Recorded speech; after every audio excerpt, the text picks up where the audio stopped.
ಯೇಸು ಕ್ರಿಸ್ತನ ನಾಮದಲ್ಲಿ ನಿಮ್ಮೆಲ್ಲ ಮತ್ತೊಂದು ಅವಸ್ಥೆ ನಾವು ವಂದಿಸ್ತೇನೆ. ಇವತ್ತು ದೇವರ ವಾಕ್ಯ ಧ್ಯಾನ ಮಾಡುವುದಕ್ಕಾಗಿ ನಿಮ್ಮನ್ನು ಸ್ವಾಗತಿಸ್ತೇನೆ. ದೇವರು ಒಳ್ಳೆಯವನು, ಆತನ ಯಾವಾಗಲೂ ಒಳ್ಳೆಯದನ್ನೇ ನಮಗಾಗಿ ಮಾಡಿದ್ದಾನೆ. ಹಾಗಾದರೆ ಆ ಒಳ್ಳೆ ದೇವರ ವಾಕ್ಯವನ್ನು ಧ್ಯಾನ ಮಾಡೋದಕ್ಕಾಗಿ ನಿಮ್ಮನ್ನು ಸ್ವಾಗತಿಸ್ತಾ, ಇವತ್ತು ಈ ವಾಕ್ಯ ಧ್ಯಾನ ಮಾಡೋಕ್ಕೆ ಮುಂಚಿತವಾಗಿ ನಮ್ಮ ಕಣ್ಣುಗಳು ಮುಚ್ಚಿಕೊಂಡವರಾಗಿ ಪ್ರಾರ್ಥನೆಯೊಂದಿಗೆ ಈ ವಾಕ್ಯವನ್ನು ಧ್ಯಾನ ಮಾಡಿಕೊಳ್ಳೋಣವೇ. ನಾವೆಲ್ಲರೂ ನಮ್ಮ ಶಿರಗಳನ್ನು ಬಾಗಿ ಕಣ್ಣುಗಳನ್ನು ಮುಚ್ಚಿ ಪ್ರಾರ್ಥನೆ ಮಾಡಿಕೊಳ್ಳೋಣ. ನಮ್ಮನ್ನು ಬಹಳವಾಗಿ ಪ್ರೀತಿ ಮಾಡು ಪರಲೋಕ ತಂದೆ, ನಮ್ಮನ್ನು ಪ್ರೀತಿಸಿ ನಮ್ಮನ್ನು ಕರುಣಿಸಿ ನಿಮ್ಮೊಬ್ಬನೇ ಮಗನ ನಮ್ಮ ರಕ್ಷಕನಾದ ಯೇಸುವನ್ನು ಕೊಡೋದ್ರ ಮೂಲಕವಾಗಿ ನಿನ್ನ ಪ್ರೀತಿ ಎಂಥದ್ದೆಂಬುದಾಗಿ ಕರ್ತನೆ, ಆ ಪ್ರೀತಿ ಮೂಲಕವಾಗಿ ನಮ್ಮನ್ನು ನಿನ್ನ ಮಕ್ಕಳನ್ನಾಗಿ ಮಾಡಿಕೊಂಡಿಯಪ್ಪ. ಅದಕ್ಕಾಗಿ ನಾವು ವಂದಿಸ್ತೇವೆ ಕರ್ತನೆ. ನಿನ್ನ ಮಕ್ಕಳಾದ ನಾವುಗಳು ಯಾವಾಗಲೂ ಸಕಾರಾತ್ಮಕವಾದ ಆಲೋಚನೆ ಒಂದಿಗಿರುವಾಗ ಒಳ್ಳೆಯದು ನಮ್ಮ ದೇವರು ಮಾಡ್ತಾನೆ ಎಂಬುದನ್ನು ನಾವು ಆಲೋಚನೆ ಮಾಡುವಾಗ ನಮ್ಮ ಜೀವಿತ ಒಳ್ಳೆಯದನ್ನು ಮಾಡ್ತೀಯಪ್ಪ. ಹೀಗಾಗಿ ನಮ್ಮ ಮನಸ್ಥಿತಿಯನ್ನು ನಿನ್ನ ಚಿತ್ತದಂತೆ ವಾಕ್ಯದಂತೆ ಮಾರ್ಪಡಿಸು. ಕೇಳುವಂಥ ಪ್ರತಿಯೊಂದು ದೇವರ ಮಕ್ಕಳನ್ನು ಹೇಳುವಂಥ ನನ್ನನ್ನು ನಿನಗೆ ಒಪ್ಪಿಸಿಕೊಡ್ತೇವೆ. ಯೇಸು ಕ್ರಿಸ್ತ ನಾಮದಲ್ಲಿ ಪ್ರಾರ್ಥನೆ ಕೇಳಿದಂತಂದೆ, ಆಮೆನ್.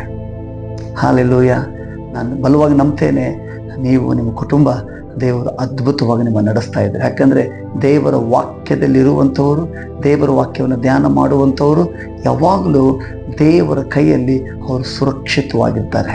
ಯೋಹಾನ ಬರೆದ ಸುವಾರ್ತೆ 10ನೇ ಅಧ್ಯಾಯ 28ನೇ ವಚನ ಹೇಳ್ತದೆ, ನನ್ನ ಕೈಯಲ್ಲಿ ಅವರು ಭದ್ರವಾಗಿದ್ದಾರೆ, ಯಾರು ಅವ್ರನ್ನ ಕಸಿದುಕೊಳ್ಳಿಕ್ಕೆ ಸಾಧ್ಯವಿಲ್ಲ. ಹಾಗಾದರೆ ಇವತ್ತಿನ ದೇವರ ವಾಕ್ಯ ಹೋಗಿ ಮುಂಚಿತವಾಗಿ ಇವತ್ತಿನ ಮುಖ್ಯ ಪ್ರಸ್ತಾಪ, ನಾವು ಯಾವಾಗಲೂ ಸಕಾರಾತ್ಮಕವಾದಂಥ ಮನಸ್ಥಿತಿ ಉಳ್ಳವರಾಗಿರುವಾಗ ದೇವರು ನಮ್ಮನ್ನು ಹೇಗೆ ಆಶೀರ್ವಾದ ಮಾಡ್ತಾನೆ, ದೇವರಿಂದ ಯಾವಾಗಲೂ ಒಳ್ಳೆಯದನ್ನು ನಾವು ಎದುರು ನೋಡುವಾಗ, ದೇವರಿಂದ ಯಾವಾಗಲೂ ಆಶೀರ್ವಾದವನ್ನು ಎದುರು ನೋಡುವಾಗ, ದೇವರಿಂದ ಯಾವಾಗಲೂ ಜಯಗಳನ್ನು ಎದುರು ನೋಡುವಾಗ ಹೇಗೆ ದೇವರು ನಮ್ಮ ಜೀವಿತದಲ್ಲಿ ಜಯವನ್ನು, ಆಶೀರ್ವಾದವನ್ನು, ಬಿಡುಗಡೆಯನ್ನು ಒದಗಿಸ್ತಾನೆ ಎಂಬುದಾಗಿ ಇವತ್ತಿನ ದೇವರ ವಾಕ್ಯದ ಮೂಲಕವಾಗಿ ಧ್ಯಾನ ಮಾಡಿಕೊಳ್ಳೋಣವೇ. ಅದಕ್ಕೆ ಮುಂಚಿತವಾಗಿ ಈ ವಾಕ್ಯಕ್ಕೆ ಹೋಗಿ ಮುಂಚಿತವಾಗಿ ಒಂದು ಚಿಕ್ಕ ಕಥೆಯನ್ನು ನಿಮ್ಮೊಂದಿಗೆ ನಾನು ಹಂಚಿಕೊಳ್ಳಿಕ್ಕೆ ನಾನು ಬಯಸ್ತೇನೆ. ಒಂದು ರಾಜ್ಯದಲ್ಲಿ ಒಬ್ಬ ರಾಜ ಮತ್ತು ಒಬ್ಬ ಮಂತ್ರಿ ದೊಡ್ಡ ಒಂದು ರಾಜ್ಯದಲ್ಲಿ ವಾಸ ಮಾಡ್ತಾ ಇರ್ತಾರೆ. ಆದರೆ ಆ ರಾಜನೊಂದಿಗಿರುವಂಥ ಮಂತ್ರಿ, ಅವನ ಬಾಯಲ್ಲಿ ಯಾವಾಗಲೂ ಒಂದು ಮಾತು ಬರ್ತಾ ಇದೆ. ಏನಂತಂದರೆ, ದೇವರು ಒಳ್ಳೆಯವನು, ಆತನು ಒಳ್ಳೆಯದನ್ನೇ ಮಾಡ್ತಾನೆ. ಏನೇ ಆತನ ಜೀವಿತಲ್ಲ ಆದರೂ ಆತನ ಬಾಯಲ್ಲಿ ಬರುವಂಥ ಮಾತೇನೆಂದರೆ, ದೇವರು ಒಳ್ಳೆಯವನು, ಆತನು ಒಳ್ಳೆಯದನ್ನೇ ಮಾಡ್ತಾನೆ. ಯಾವಾಗಲೂ ಇದನ್ನು ಹೇಳ್ತಾ ಇರ್ತಾನೆ ಆತನ ಜೀವಿತದಲ್ಲಿ. ಒಂದು ಸಲ ಅಕಸ್ಮಾತಾಗಿ ಏನಾಗ್ತದೆ ಅಂದರೆ, ರಾಜನ ಒಂದು ಬೆರಳು ಕಟ್ಟಾಗ್ಬಿಡ್ತದೆ. ಕಟ್ಟಾಗುವಾಗ ಮಂತ್ರಿ ಬರ್ತಾನೆ. ಬೆಳಗ್ಗೆ ಬಂದು ರಾಜ ತೋರಿಸ್ತಾನೆ, ನೋಡಪ್ಪ ಮಂತ್ರಿ, ನನ್ನ ಕೈ ಈ ಥರ ಹಾನಿಯಾಗ್ಬಿಡ್ತು ಅಂತ ಹೇಳುವಾಗ ಆ ಮಂತ್ರಿ ಹೇಳ್ತಾನೆ, ದೇವರು ಒಳ್ಳೆಯವನು, ಒಳ್ಳೆಯದನ್ನೇ ಮಾಡ್ತಾನೆ. ರಾಜನ ತುಂಬ ಕೋಪ ಮಂತ್ರಿ. ರಾಜ ಏನು ಎಕ್ಸ್ಪೆಕ್ಟ್ ಮಾಡ್ತಾ ಇದ್ದ, ಅಯ್ಯೋ ರಾಜ ನಿನಗೆ ಈಗ ಆಗ್ಬಾರ್ದಾಗಿತ್ತು ಎಂಬುದಾಗಿ ಹೇಳ್ತಾನೆ ಎಂಬುದು ಎಕ್ಸ್ಪೆಕ್ಟ್ ಮಾಡ್ತಾ ಇದ್ದ. ಆದರೆ ಮಂತ್ರಿ ಯಾವಾಗಲೂ ಸಕಾರಾತ್ಮಕವಾದ ಮನಸ್ಥಿತಿ ಉಳ್ಳವನಾಗಿರೋದ್ರಿಂದ ಆತನಿಗೆ ಎಲ್ಲದರಲ್ಲಿ ಒಳ್ಳೆಯದನ್ನು ಹುಡುಕುವಂಥ ವ್ಯಕ್ತಿಯಾಗಿದ್ದ. ಇದನ್ನು ನೋಡಿ ರಾಜನ ತುಂಬ ಕೋಪ ಬಂತ್ರಿ. ಕೋಪ ಬರುವಾಗ ಈ ಮಂತ್ರಿಯನ್ನ ಸೆರೆಮನೆ ಹಾಕಿಸ್ಬಿಡ್ತಾನೆ. ಒಂದು ವಾರ ಆದ ನಂತರ ರಾಜನು ಬೇಟೆ ಆಡೋದಕ್ಕಾಗಿ ಕಾಡಿಗೆ ಹೋಗ್ತಾನೆ. ಕಾಡಿಗೆ ಹೋಗುವಾಗ ದೊಡ್ಡ ಸೈನ್ಯ ಕಟ್ಕೊಂಡು ಹೋಗ್ತಾನೆ. ಹೋಗ್ತಾ ಹೋಗ್ತಾ ಹೋಗ್ತಾ ಸೈನ್ಯ ಒಂದು ಕಡೆ, ರಾಜ ಒಂದು ಕಡೆ ಬೇರೆ ಬೇರೆ ಆಗ್ಬಿಡ್ತಾನೆ. ಆಗುವಾಗ ರಾಜನಿಗೆ ದಾರಿ ತಪ್ಪಿ ಹೋಗ್ಬಿಡ್ತದೆ. ದಾರಿ ತಪ್ಪಿ ಹೋಗುವಾಗ ಕಾಡು ಜನರ ಕೈಯಲ್ಲಿ ಆತನ ಸಿಕ್ಕಾಕೊಳ್ತಾನೆ. ಸಿಕ್ಕಾಕೊಳ್ಳುವಾಗ ಅವರು ಈ ವ್ಯಕ್ತಿಯನ್ನ ನಮ್ಮ ದೇವತೆಗೆ ನಾವು ಬಲಿ ಕೊಡೋಣ ಎಂಬುದಾಗಿ ರಾತ್ರಿಯಲ್ಲಿ ಕಟ್ಟಿ ಹಾಕಿ ಇಟ್ಟು ಬೆಳಗಿನ ಜಾವ ಯಜ್ಞಕ್ಕೆ ಬೇಕಾದ ಎಲ್ಲ ಸಿದ್ಧತೆ ಮಾಡಿಕೊಂಡು ಅರಸರನ್ನ ಯಜ್ಞ ವೇದಿ ಮೇಲೆ ಕಟ್ಟಿ ಇನ್ನೇನು ತನ್ನ ಬಲಿ ಕೊಡ್ಬೇಕನ್ನುವಂಥ ಸಮಯದಲ್ಲಿ ರಾಜ ತನ್ನ ಕೈಗಳನ್ನು ಹೇಗೆ ತೋರಿಸ್ತಾನೆ. ತೋರಿಸುವಾಗ ಅವನು ಒಂದು ಬೆರಳು ಇರಲ್ಲ. ಅವಾಗ ಆ ಜನ ಹೇಳ್ತಾರೆ, ಅಯ್ಯೋ ನಮ್ಮ ದೇವತೆಗಳಿಗೆ ನಾವು ಅಪೂರ್ಣವಾದ ಯಜ್ಞಗಳನ್ನ ಕೊಡುವುದಿಲ್ಲ, ಪರಿಪೂರ್ಣವಾದನ್ನು ಕೊಡಬೇಕೆಂಬುದಾಗಿ ರಾಜನ ಬಿಟ್ಟು ಕಳಿಸ್ತಾರೆ.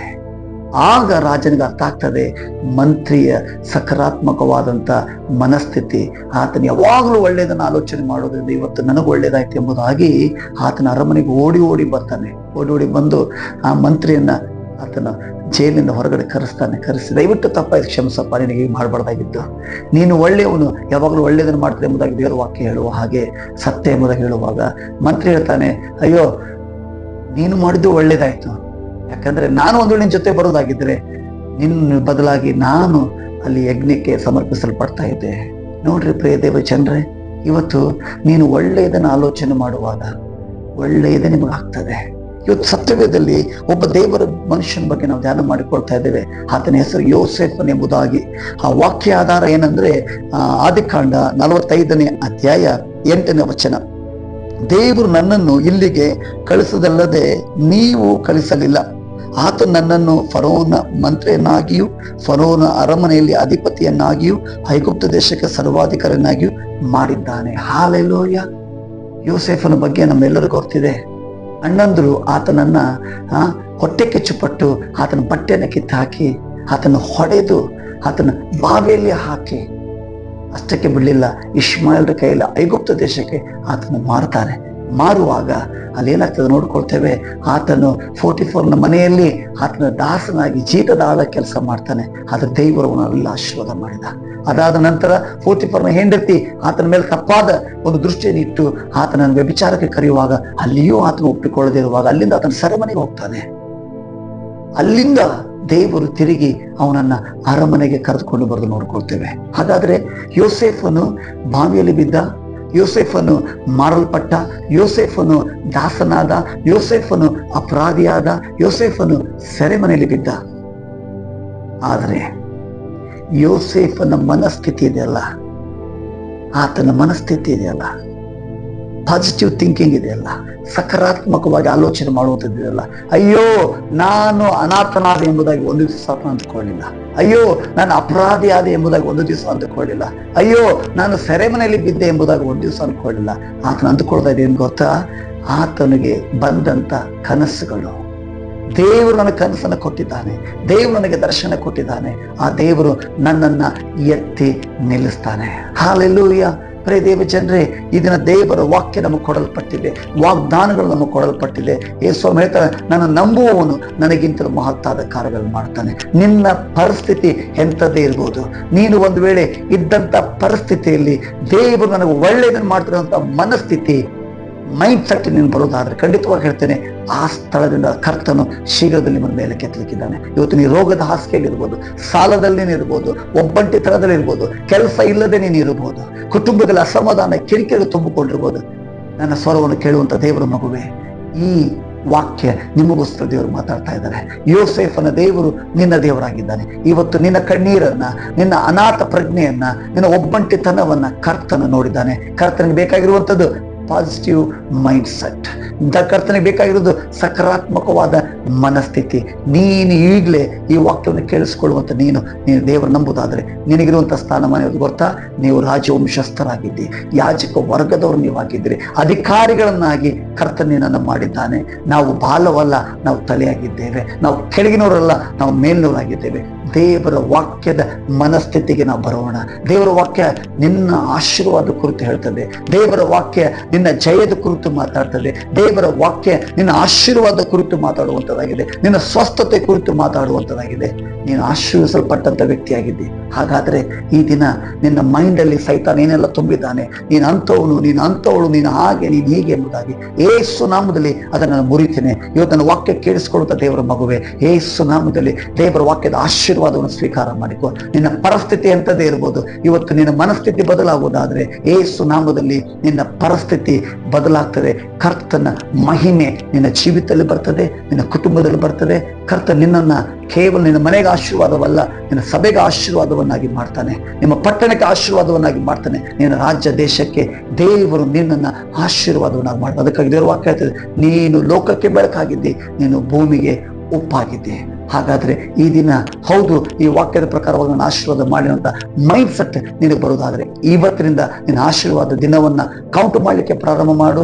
ಇಲ್ಲಿಂದ 3 ತಿಂಗಳ ಒಳಗಾಗಿ ಯಾರೆಲ್ಲ ಈ ವಾಕ್ಯವನ್ನು ಕೇಳಿಸ್ಕೊಂಡು ನಂಬ್ತಾ ಇದ್ದೀನಿ, ನಿಮ್ಮ ಪರಿಸ್ಥಿತಿಗಳು, ನಿಮ್ಮ ಜೀವನ ಶೈಲಿಗಳು ಕರ್ತನ ಬದಲಾಗ್ಲಿಕ್ಕಿದ್ದಾನೆ. ಹಾಗಾದ್ರೆ ದೇವರು ಈ ವಾಕ್ಯದಂತೆ ನೀನು ಆಶೀರ್ವಾದ ಮಾಡ್ಬೇಕಾದ್ರೆ ಈಗಲೇ ಕೂತಂತ ಸ್ಥಳದಲ್ಲಿ ನಿಮ್ಮ ತಲೆಗಳನ್ನ ಬಾಗೋಣ. ಕಣ್ಣುಗಳು ಮುಚ್ಚಿಕೊಳ್ರಿ. ನಿಮಗೋಸ್ಕರ ನಾನು ಪ್ರಾರ್ಥನೆ ಮಾಡ್ಲಿಕ್ಕಿದ್ದೇನೆ. ಪರಲೋಕ ತಂದೆ, ಈ ಸಮಯಕ್ಕೆ ನಿಮ್ಗೆ ಸ್ತೋತ್ರ ಸಲ್ಲಿಸ್ತೀನಪ್ಪ. ಪಾಸಿಟಿವ್ ಮೈಂಡ್ ಸೆಟ್ ಅನ್ನ ಸ್ವಾಮಿ, ಸಕಾರಾತ್ಮಕವಾದ ಮನಸ್ಥಿತಿ ಯೇಸು ನಾಮದಲ್ಲಿ ಬಿಡುಗಡೆ ಮಾಡ್ತೇನೆ. ಎಲ್ಲ ನೆಗೆಟಿವ್ ಮೈಂಡ್ ಸೆಟ್ ಅನ್ನು ಯೇಸು ನಾಮದಲ್ಲಿ ಮುರಿತೇನೆ.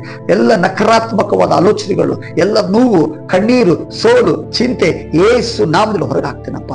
ನಿನ್ನ ಶುಭವು, ಕೃಪೆಯು, ಆಶೀರ್ವಾದ, ಜೀವ ಇರಬೇಕು, ಆ ಜೀವ ಸಮೃದ್ಧಿಯಾಗಿರಬೇಕು. ವಾಕ್ಯ ಕೇಳಿಸ್ಕೊಳ್ಳೋದು ಒಬ್ಬೊಬ್ಬರ ಜೀವಿತದಲ್ಲಿ ಅದ್ಭುತವಾದ ಮಹಿಮೆ, ಅದ್ಭುತವಾದ ಆಶೀರ್ವಾದಗಳು ಕಳೆದುಕೊಂಡಿದ್ದೆಲ್ಲ ಹೊಂದಿಕೊಂಡು ನಿನ್ನ ಮಹಿಮೆಯಲ್ಲಿ, ನೀನಿಟ್ಟಂತ ಸ್ಥಾನದಲ್ಲಿ ಆಶೀರ್ವಾದ ನಿಂತ್ಕೊಳ್ಳುತ್ತೆ ಸಹಾಯ ಮಾಡಿ. ಹಾಗೆ ನೀನು ಮಾಡ್ತಿದ್ದಕ್ಕಾಗಿ ಸ್ತೋತ್ರ. ಎಲ್ಲ ಮಹಿಮೆ ನಿಮಗೆ ಉಂಟಾಗಲಿ. ಯೇಸು ಕರ್ತನ ನಾಮದಲ್ಲಿ ಈ ಪ್ರಾರ್ಥನೆ ಕೇಳಿದ್ದೇವೆ, ಪರಲೋಕದ ನಮ್ಮ ತಂದೆ. Amen. May God bless you. ದೇವರ ಮೇಲೆ ಆಶೀರ್ವಾದ ಮಾಡಲಿ. ಆಮೇನ್.